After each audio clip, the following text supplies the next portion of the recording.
Hello అండి, welcome to yummy food. ఈరోజు special సొరకాయ కర్రీ. సొరకాయలో కొన్ని విటమిన్లు మరియు ఖనిజాలు అధికంగా ఉంటాయి. కూర తయారు చేయడానికి చేదుగా ఉండే సొరకాయనైతే అస్సలు ఉపయోగించవద్దు, ఎందుకంటే చాలా విషపూరితమైనది. చేదుగా ఉండకుండా మనం ముందుగానే రుచి చూసి కట్ చేసి శుభ్రంగా కడిగి పెట్టుకోవాలి. సో ఈ సొరకాయ కర్రీ ఎలా చేయాలో చూడండి. ముందుగా స్టవ్ మీద బాండీ పెట్టి అందులో 2 టేబుల్ స్పూన్ ఆయిల్ పోసి, ఆయిల్ హీట్ ఎక్కిన తర్వాత గ్రీన్ చిల్లీస్ని, ఒక ఆనియన్ని కట్ చేసి వేయండి. అలాగే కొద్దిగా జీలకర్రని కూడా వేయండి.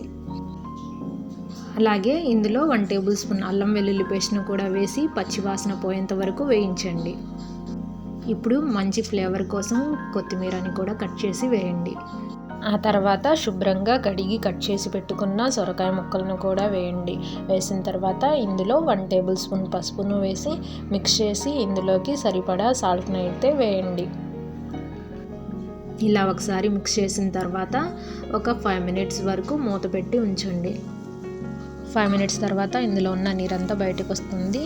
మళ్ళీ ఇంకొకసారి మిక్స్ చేసి మూత పెట్టండి.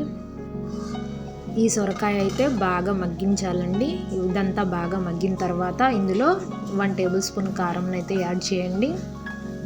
యాడ్ చేసిన తర్వాత ఒక 2 మినిట్స్ ఆగిన తర్వాత ఇందులో 1/2 గ్లాస్ వాటర్ని అయితే వేయండి. ఇలా వాటర్ను వేసిన తర్వాత ఒక 10 మినిట్స్ వరకు అయితే ముక్క మెత్తబడేంత వరకు మగ్గించండి. ఇప్పుడైతే ఫ్లేమ్ని 10 మినిట్స్ మీడియం ఫ్లేమ్లో పెట్టి మూత పెట్టి ఒక 10 మినిట్స్ వరకు ఉడికించండి. 10 మినిట్స్ తర్వాత ఈ సొరకాయ కూర చిక్కబడిన తర్వాత ఒకసారి మిక్స్ చేసి ఇందులో 1 టేబుల్ స్పూన్ ధనియాల పౌడర్ని అయితే వేసి కలపండి.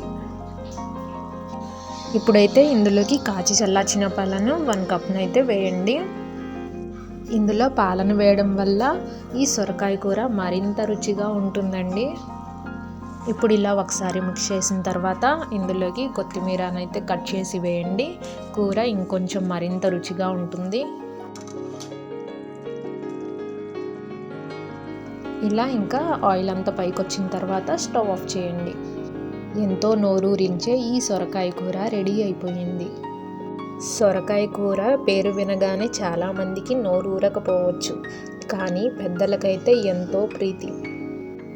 పిల్లలకు టిఫిన్ బాక్స్లో ఆ కూర పెడితే పిల్లలు శిక్షగా అనుకుంటారు, కానీ సొరకాయ చేసే మేలు అంతా ఇంత కాదు. చక్కటి ఆరోగ్యానికి సొరకాయ చాలా మంచిది. కాబట్టి ఈ సొరకాయ కూరను ఇలాగా మసాలాతోటి చికెన్ గ్రేవీ లాగా చేసి పెట్టండి, ఎంతో ఇష్టంగా తింటారు. సో చూశారు కదా ఫ్రెండ్స్, లైక్ చేసి మీ ఫ్రెండ్స్కి షేర్ చేసి సబ్స్క్రైబ్ చేయండి. Thank you.